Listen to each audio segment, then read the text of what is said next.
தொழில் செய்யறதுக்கு பேசாம கிட்டத்து போயிடலாம். டெய்லி 1000 ரூபாய் சம்பாதிக்கிறான்னு சொல்றாங்களே, அதெல்லாம் ஒரு 10 வருஷத்துக்கு முன்னால. இப்பதான் ஒண்ணும் கிடையாது. 500 ரூபாய் சம்பாதிக்க ரொம்ப கஷ்டம், புரியுங்களா?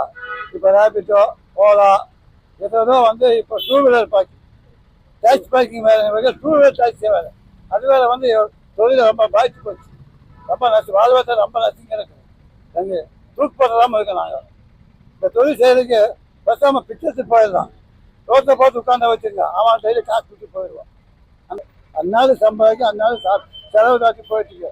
அதுதான் பண்ணிட்டு இருக்கிறது. ஒரு ஒரு முன்னேற்றம் வாழ்க்கையில் இது வரைக்கும் நான் பார்த்ததில்லை. இதுதான் போயிட்டு இருக்கு. சில பேர் வந்து ஆட்டோக்கு வர்றாங்க, 1000 ரூபாய் சம்பாதிக்கலாம், 2000 ரூபாய் சம்பாதிக்கலாம்னு சொல்லி அவன் ஆட்டோ தூக்கிட்டு வந்து தொழில் ரொம்ப நசுக்கி கிடைக்குது. போயிட்டு இருக்கு, அவ்வளோதான். ரேபிட்டோ ஓட்டுறதுனால ஆட்டோக்காரங்க எல்லாத்துக்கிட்டான் புரியுதா? ரேபிட்டோ ஓட்டுறதுனால ஆட்டோக்காரங்களுக்கு எல்லாம் ஒரு சங்கடம் தான். அவன் சொந்தமா ஆட்டோ வாங்கி நிறைய கடன் பிரச்சனை இருக்காங்க, நிறைய இதுல இருக்காங்க, அதெல்லாம் இருக்கு. சரியா? நோட் பண்ணிக்கோ. சரியா? ரேபிட்டோ காரங்களுக்கு ஒரு நல்லது இருக்கணும், ஆட்டோக்காரங்க ஒரு நல்லது இருக்கணும்.